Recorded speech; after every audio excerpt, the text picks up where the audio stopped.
મહેનત ના કોઈ ઝંઝટ, ફક્ત 1 ચમચી તેલમાંથી બનાવો ragda chaat. Hello friends, welcome to kitchen art. તો વટાણા પલાળવાની ઝંઝટ વગર ઇન્સ્ટન્ટ વટાણા પલાળીને આજે આપણે રગડો ચાટ બનાવીશું। તો સાંજ માટે કંઈક નવું બનાવવું હોય તો ચોક્કસથી આ રેસીપી ટ્રાય કરજો। ઇન્સ્ટન્ટ બની જશે અને ખાવામાં પણ ખૂબ જ હેલ્ધી અને ટેસ્ટી રહેશે। મારી શીખારેલી 5 ટિપ્સ તમે ફોલો કરશો તો આ રગડો ઝટપટ બની જશે અને ટેસ્ટમાં પણ બેસ્ટ રહેશે। રેસીપી સારી લાગે તો લાઇક અને શેર કરજો। મારી ચેનલ ઉપર નવા હોય અને મારી ચેનલને હજુ સબસ્ક્રાઈબ ન કરેલ હોય તો સબસ્ક્રાઈબ કરી બાજુનું બેલ બટન દબાવવાનું ભૂલશો નહીં, જેથી કરીને તમને મારા નવા વિડીયોનું નોટિફિકેશન મળતું રહે। જ્યારે ઇન્સ્ટન્ટ વસ્તુ બનાવવાની હોય ત્યારે એક વસ્તુ થાય છે કે પલાળતા તો ભૂલી ગયા છે। શાક બનાવવું હોય તો પણ આપણે કઠોળને પલાળવું પડે છે। તો અહીંયા સૂકેલા લીલા વટાણાને કઈ રીતે આપણે પલાળીશું તેના માટે સૌથી પહેલાં આપણે લઈશું કુકર અને કુકરમાં 6 ડોયા જેટલું પાણી લેશું। અહીંયા તમે વાટકીના માપથી પણ 6 વાટકી જેટલું પાણી લઈ શકો છો। જો 1 વાટકી જેટલા સૂકેલ વટાણા લીધા હોય તો અહીંયા આપણે 6 વાટકી જેટલું પાણી લેવાનું છે અને પાણીને હવે આપણે ગરમ કરી લેશું। તો ગેસ તરફ જાશું અને કુકરને ગેસ ઉપર રાખીને પાણી ગરમ કરી લેશું। પાણી ગરમ થાય એટલે તેમાંથી 1 ડોયા જેટલું પાણી આપણે કાઢી લેશું એક મોટા વાસણમાં અને આ ગરમ પાણીથી આપણે પહેલાં વટાણાને ધોઈ લેશું।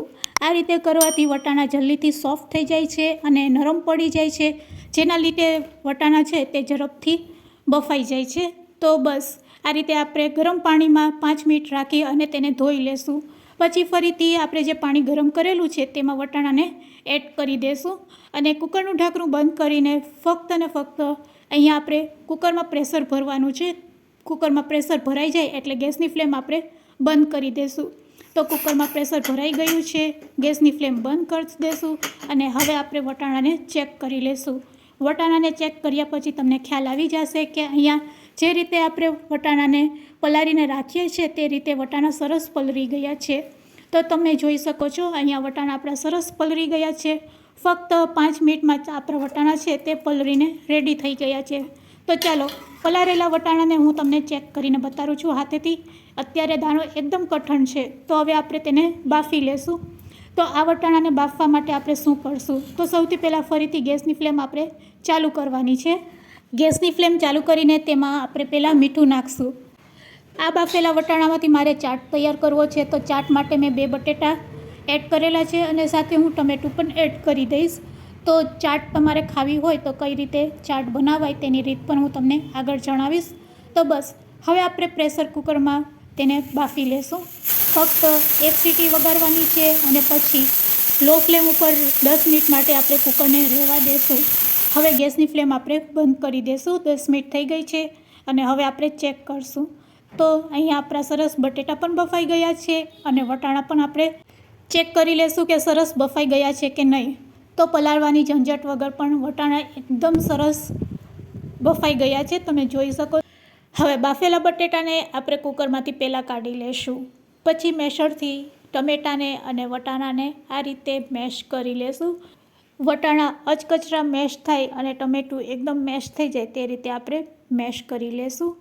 હવે તેને સાઈડમાં રાખી દઈએ અને એક ગ્રીન ચટણી બનાવીશું। તો મિક્સર જારમાં થોડી કોથમરી, લીલા સમારેલા મરચાં 2 થી 3 નંગ, થોડાક આદુના ટુકડા, 5-6 ફુદીનાના પાન અને શેકેલા દાળિયા 5-6 નંગ, સાથે જીરું અડધી ચમચી, સ્વાદ મુજબ મીઠું નાખી દેશું, અડધી ચમચી ખાંડ નાખી દેશું, લીંબુનો રસ એડ કરી દેશું। લીંબુનો રસ એડ કર્યા પછી થોડુંક પાણી નાખીને તેને ગ્રાઇન્ડ કરી લેશું। એકદમ ઇઝી અને ખાવામાં ટેસ્ટી એવી ગ્રીન ચટણી રેડી છે। તો ચાલો અહીંયા આપણા બટેટા ઠંડા થઈ ગયા છે, તો હવે આપણે ખમરીની મદદથી તેને આ રીતે છીણી લેશું। તો અહીંયા આપણે એકદમ સરસ બટેટાનો છૂંદો કરવાનો છે। એકદમ સરસ છૂંદો થઈ જાય તેના માટે આપણે ખમરીનો ઉપયોગ કરીશું। પછી બધી વસ્તુને આપણે મિક્સ કરી લેશું। તો ચાલો હવે આપણે ગેસ તરફ જાશું અને રગડો બનાવવા માટે એક કડાઈમાં 1 ચમચી જેટલું તેલ ગરમ કરશું। તેલ સારું એવું ગરમ થઈ જાય એટલે સૌથી પહેલાં અડધી ચમચી જીરું સાથે હિંગ એડ કરી અને લીમડાના પાન એડ કરશું। જીરું સરસ કકળી જાય એટલે તરત જ તેમાં અડધી વાટકી જેટલી સમારેલી ડુંગળી એડ કરશું। તો અહીંયા મેં ડુંગળીને એકદમ ઝીણી નથી ચોપ કરેલી, આ રીતે થોડીક આપણે મોટા ટુકડામાં તેને કટ કરશું અને તેને આ રીતે તેલમાં સાતરી લેશું। ડુંગળી સોફ્ટ થાય એટલે તરત જ તેમાં આપણે રૂટિંગ મસાલા એડ કરશું, ચપટી હળદર, અડધી ચમચી લાલ મરચું પાવડર, ધાણા જીરું પાવડર, સાથે તેમાં ચાટ મસાલો અને આમચૂર પાવડર પણ એડ કરશું અને ગરમ મસાલો. મસાલા એડ કર્યા પછી જો તમારી પાસે અનારદાના પાવડર હોય તો ચોક્કસથી નાખજો, જો ન હોય તો તમે સ્કીપ કરી શકો છો. સાથે સ્વાદ મુજબ મીઠું નાખી દેશું. હવે આ મસાલાને આપણે સારી રીતે મિક્સ કરી લેશું.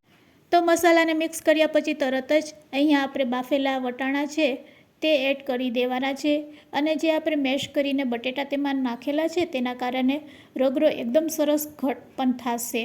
તો બસ જરૂર લાગે તો જ અહીંયા આપણે પાણીનો ઉપયોગ કરશું.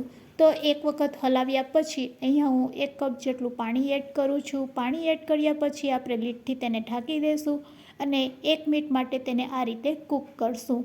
ફરીથી ચેક કરશું તો તમે જોઈ શકો છો કે અહીંયા રગડો છે તે એકદમ સરસ તૈયાર થઈ ગયો છે. બસ થોડોક આંબલીનો પલ્પ આપણે એડ કરશું, સાથે થોડી કોથમરી એડ કરશું અને ફરીથી રગડાને એક વખત આ રીતે હલાવી લેશું. હજુ રગડાને આપણે થોડોક ઘટ કરવાનો છે તો તેના માટે આપણે હવે ગેસની ફ્લેમને લો રાખી દઈશું અને 5થી 7 મિનિટ માટે આ રગડાને આપણે આ રીતે જ કૂક કરશું. લીડથી ઢાંકીને જો તમે 5થી 7 મિનિટ માટે તેને કૂક કરશો તો રગડો આપણો એકદમ સરસ ઘટ એવો તૈયાર થઈ જશે. આ રગડાને તમે પાઉં રગડા તરીકે પણ ખાઈ શકો છો અને ચાટ રગડા તરીકે પણ એન્જોય કરી શકો છો. તો અત્યારે હું ચાટ બનાવી રહી છું એટલે આ રગડાને આપણે થોડોક ઘટ રાખશું.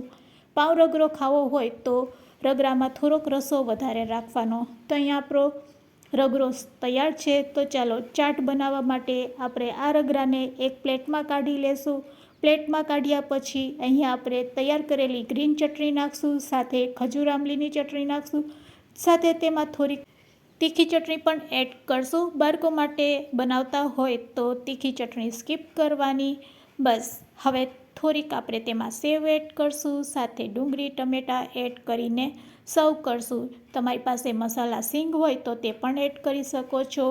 ફરસી પૂરી હોય તો ફરસી પૂરી એડ કરી શકો છો. ફરસી પૂરી વગર પણ આ ચાટ એટલી ટેસ્ટી લાગશે કે વાત ન પૂછો.